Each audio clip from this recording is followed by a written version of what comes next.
What if the most fundamental piece of financial advice you've ever heard is not just wrong, but is actually a carefully crafted distraction? A piece of sleight of hand designed to make you look at your daily coffee purchase while your financial future is stolen from right under your nose. We've all been told the story. The path to wealth is paved with small sacrifices. Skip the avocado toast, cancel the streaming service, and brew your coffee at home. It's a narrative of personal austerity, of tiny virtuous decisions that supposedly compound into financial freedom. But it feels off, doesn't it?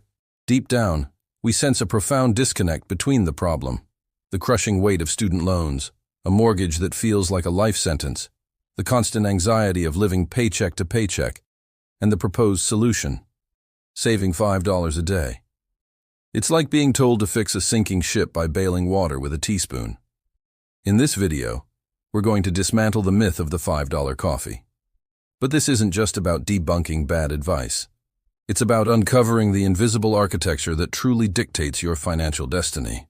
We'll explore the psychological traps and societal pressures that guide our largest, most devastating financial decisions, and by the end, you'll understand that you're not failing because you lack discipline.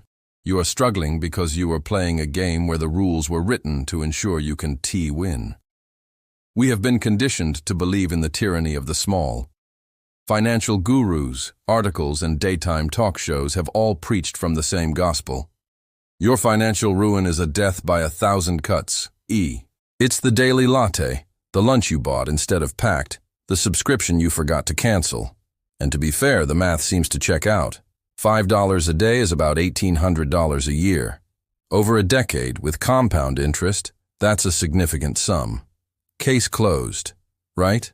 This is the version of reality we are sold, and it's comfortable because it gives us a sense of control. All we have to do is be a little more disciplined, a little more frugal in our day-to-day lives, and prosperity will follow.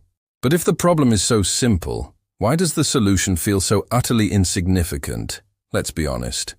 For the vast majority of people, an extra $1,800 a year isn't the difference between poverty and wealth. It doesn't solve the rent increase that just priced you out of your neighborhood. It doesn't touch the student loan payment that costs more than your food budget. And it certainly doesn't fix the fact that your car just broke down and needs a $4,000 repair. If saving on coffee was the key, wouldn't we see more people succeeding? This is the first crack in the facade. The scale of the advice doesn't match the scale of the problem. What if the focus on these small daily purchases isn't the solution, but is actually part of the problem itself? A misdirection. To understand what's really happening, we need to stop looking at our finances through a microscope and start using a telescope. Let's apply a simple framework: the 3 pillars of financial life. For nearly every household in America, the vast majority of their income, often between 60 and 80%, is consumed by just 3 things: housing, transportation, and food. These aren't small daily choices. These are huge, infrequent, and deeply emotional decisions that lock in our spending for years, or even decades. Think about buying a car. We're not just buying a vehicle, we're buying into a system. The initial decision isn't just the sticker price.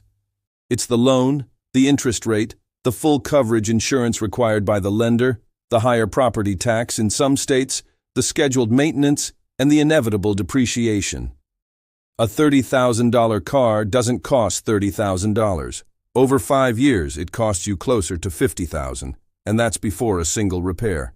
Yet we agonize over a $5 coffee while signing up for a $900 monthly drain on our resources. We've been trained to scrutinize the optional while accepting the obligatory without question. What seems like a responsible choice, buying a reliable new car, is, in financial reality, a multi-year sentence to a high-cost ecosystem. The real problem isn't the daily indulgence. It's the foundational decisions we're told are normal, non-negotiable parts of adult life. And this brings us to the core of the issue. If the 3 pillars, our homes, our cars, and our food systems, are the true drivers of financial stress, then we can't ignore the most devastating one of all: housing. The pressure to buy a home, specifically the largest home you can possibly get a loan for, is the single greatest financial trap ever devised. We're sold a dream of white picket fences and backyard barbecues, but what we're actually buying is a 30-year debt instrument that dictates where we can work, how much we must earn, and how much risk we can take. It anchors us. The mortgage, the property taxes, the insurance, the constant upkeep. The utilities to heat and cool a space far larger than we need. It creates a level of financial fragility that can be shattered by a single lost job or medical emergency. This is the great twist. We think we are making a wise investment, but for many we are simply purchasing a more comfortable, socially acceptable cage. Our financial lives are not defined by the sum of our daily choices. They are defined by the weight of 3 or 4 massive decisions. So if these decisions are so clearly detrimental, why do we all keep making them? To answer that, we have to go deeper than the numbers. We have to examine the source of our desires. We make these choices not because of spreadsheets, but because of stories. The story of the American dream. The story that a successful life is measured by the size of your house and the newness of your car. These aren't just purchases. They are powerful signals of status, of stability, of belonging. We aren't just buying a 2-ton metal box. We're buying respect. We aren't just buying a 2,500 square foot house. We're buying the idea that we are good parents, that we are successful adults. This cultural script is so powerful that we follow it even when it leads us directly toward financial ruin. The writer James Baldwin once said, "The most dangerous creation of any society is the man who has nothing to lose." The modern financial system has created a corollary. The most profitable creation is the person who is terrified of looking like they have nothing. And when the weight of these decisions becomes too much, our culture offers a final, insidious trap disguised as a solution: the hustle. I know what you're thinking. If my expenses are too high, the obvious answer is to earn more money. Get a second job, start a side gig, work 70 hours a week. This is presented as the ultimate act of personal responsibility, the mark of a true go-getter. But let's deconstruct this supposed virtue.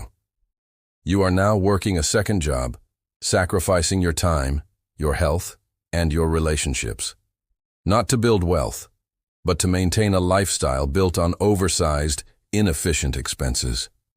You are driving for a rideshare company to make the payment on the very car you are putting thousands of miles on. You are taking on freelance projects at night to afford the mortgage on a house you're now never in because you're always working. This isn't a path to freedom. It is a hamster wheel. The hustle, in this context, isn't an escape from the trap. It is the engine that powers it. Your extra effort, your ambition, is being siphoned off to subsidize the very systems of debt and consumption that hold you down. Even your greatest act of ambition is often just serving your greatest financial flaw. It's the illusion of progress, a frantic sprint just to stay in the same place. So let's assemble the full picture.